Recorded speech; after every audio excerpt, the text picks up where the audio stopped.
নমস্কার। শ্যামা পুজো চলছে। শ্যামা পুজোর আমাদের উদ্বোধন করে গেল মাননীয় মন্ত্রী শশী পাজা এবং এসেছিল পাশের কাউন্সিলর মোহন গুপ্তাও, এবং এখানে নেতাজি ব্রিগেডের ক্লাবের নতুন একটি ডাক উদ্বোধন করলো। সেখানে দুটো ডিসপেন্সারি চলে। কি বলবেন দাদা? না, এটা প্রথম কথা আমি ঠিক করে দিই, মোহন গুপ্ত আমার ওয়ার্ডের কাউন্সিলর এবং এই মেডিকেল ইউনিট দীর্ঘদিন চলছে। সাময়িক কারণে আর্থিকভাবে এবং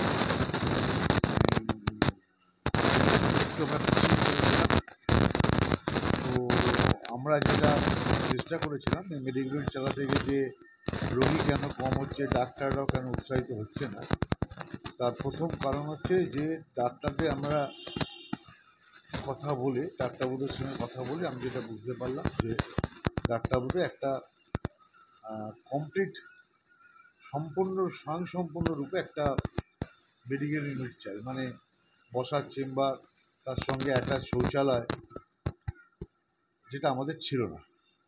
আমরা এবার শুরু করলাম যে এটাকে মানুষের সেবায় একটু বড় করে নিয়োজিত করব, নবরূপে আর নিয়ে আসবো নেতাজি ব্রিগেড ক্লাবের এই মেডিকেল ইউনিটকে। এবং আমরা ডক্টর শশী পাজার সহায়তায় আর্থিক অনুকূল্যে আমরা দুটো এসি মেশিন বসিয়েছি ডাক্তার চেম্বারদের।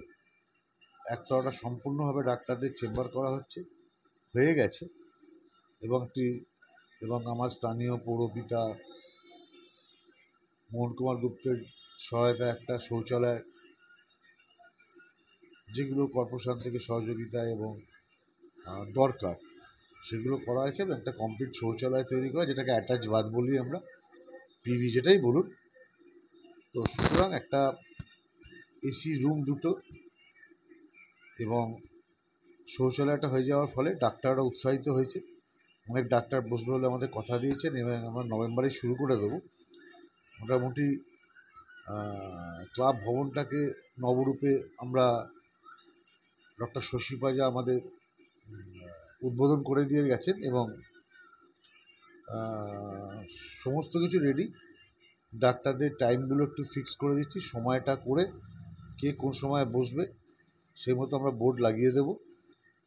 চেষ্টা করছি সপ্তাহে অন্তত 3 দিন সকালে চলবে, আর 7 দিন সন্ধ্যাবেলা তো চলবেই। এখানে অ্যালোপ্যাথিক 4 জন থাকবে, হোমিওপ্যাথিক 2 জন থাকবে। আচ্ছা, আমি আগের দিন একটা কথা আপনাকে জিজ্ঞেস করছিলাম যে এইখানে যে ট্রিটমেন্টগুলো হবে এবং তাদের যে পরীক্ষা নিরীক্ষার ব্যাপারটা, সেটা আপনারা একটা চিন্তাভাবনা করেছেন শুনলাম, আপনি আমাকে বলেছিলেন। যে আমরা একটা বলে দিই আপনাকে, আমরা কয়েকটি ডায়াগনস্টিক সেন্টারের সঙ্গে আমরা কথা বলেছিলাম। কথা বলার পর বলেছিলাম যে যতটা ডিসকাউন্ট সম্ভব করে দিলে, তাহলে যে ডায়াগনস্টিক সেন্টার আমাদের সুবিধা নয়, রুগীদের যে সুবিধাটা দেবে, যে দিতে পারবে, তাদের সঙ্গে আমরা একটা চুক্তিবদ্ধ হব। তাতে ডায়াগনস্টিক সেন্টারকে আমাদের 1 পয়সাও দিতে হবে না। রুগীদের যদি ওরা ডিসকাউন্টটা একটু বড় পরিমাণে দেয়, উপকৃত হবে। কারণ আপনি বর্তমানে ডায়াগনস্টিক সেন্টারে যা চার্জ, একটু নাম করা ভালো ডায়াগনস্টিক সেন্টার, কারণ সব ডাক্তারবাবুরা সব ডায়াগনস্টিক সেন্টারের রিপোর্ট খুব একটা বিশ্বাস করে না। আমরা চেষ্টা করছি একটা নামী ডায়াগনস্টিক সেন্টারের সঙ্গে কথা বলতে, তাতে রুগীরা, সাধারণ মানুষ, দেখো এটা সাধারণ মানুষের জন্য করা, এরম নয় শুধু সাধারণ মানুষ বলে আমারই দরকার পড়ে আমিও ডাক্তার এখানে দেখাই। সুতরাং এটা নিয়ে ভালো খারাপের কোনো প্রশ্ন নেই। আমাদের যেটা নিরন্তর প্রচেষ্টা থাকবে যে আমরা যাতে 7 দিন ডাক্তার বসিয়ে, অন্তত সপ্তাহে 7 দিন ডাক্তার তো সন্ধ্যেবেলা থাকছেই, সকালেও যাতে ডাক্তারদের খুব সকালবেলার প্রয়োজন হয় সাধারণ মানুষের, তাতেই সকালে যদি 2-3 জন ডাক্তারবাবু, 3 জন তো কনফার্ম হয়েছেই, এটা যদি আমরা চালিয়ে নিতে পারি। আর একটা জিনিস কি, আমি ওখানে গত বছরও আপনার কালী পুজো করেছিলাম, আমি দেখেছি প্রত্যেক বছর আপনি চেষ্টা করেন যে কিছু প্রান্তিক মানুষদের, আমরা যেমন নতুন বস্ত্র পরি, তাদের কিছু পরিধান দেওয়ার। দেখুন, আমরা যেটা আমার মূল বক্তব্য ছিল যে দেখুন, নারীরা মায়ের জাত। প্রচুর আমি এখানে মহিলাদের দেখি, তারা বিভিন্ন লোকের বাড়িতে কাজ করে, তারা সৎভাবে পরিশ্রমের মাধ্যমে উপার্জন করে। আমি মনে করি এই প্রান্তিক মহিলাদের পেছনে আমাদের দাঁড়ানো উচিত। তারাও যদি একটা, এবং দুর্গাপূজা অনেকে দেয়, আমার রাজনৈতিক দলেরা দেয়, আমার প্রিয় দল তৃণমূল কংগ্রেস দেয়, ডক্টর শশী পাজা প্রচুর দেয়। তো আমি মনে করি কালী পুজোটার সময় যদি আমরা কিছুটা করতে পারি, 500 লোককে আমরা টার্গেট করি, মানে 500 লোককে দেব এই নিয়ে, এবং দেওয়ার চেষ্টা করি। আর এছাড়াও দেখি 3 দিন এখানে যে সুন্দরভাবে সাংস্কৃতিক অনুষ্ঠান করে পাড়ার ছেলেমেয়েরা। দেখুন, সাংস্কৃতিক অনুষ্ঠানটা এখানে এই ক্লাবের একটা পুরনো ঐতিহ্য ছিল। একসময় যখন প্রচুর গায়ক ছিল তখন খুব বড় করে হতো। এখন আপনিও জানেন গায়কেরও খুব অভাব, তবে একটা পাড়ায় ফাংশন করতে বাজেটের ব্যাপার থাকে। তা আমরা একটা অনুষ্ঠান করি ডিসেম্বর মাসে বড়, কিন্তু কালী পুজোর আগে আমরা যেটা করি, পাড়ার শিশুদের নিয়ে একটা উৎসব। কেউ কবিতা পড়ে, কেউ গান গায়, কেউ নৃত্য পরিবেশনা করে।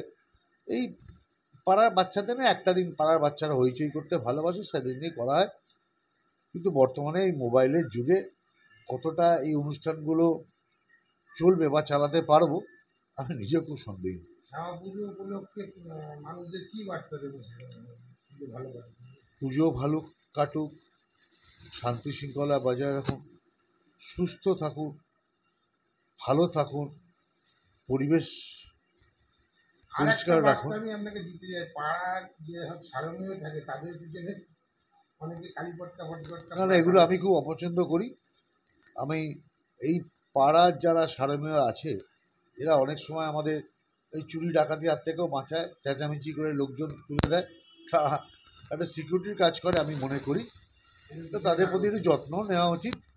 এইসব বদমাইশিগুলো যারা করে, আমি তাদের বলবো এই অমানবিক কাজগুলো বা এই ঘৃণ্য কাজ, এগুলো বন্ধ করা উচিত। থ্যাংক ইউ, ধন্যবাদ। আপনাদেরও ধন্যবাদ। ভালো করে পুজো কাটান। ধন্যবাদ।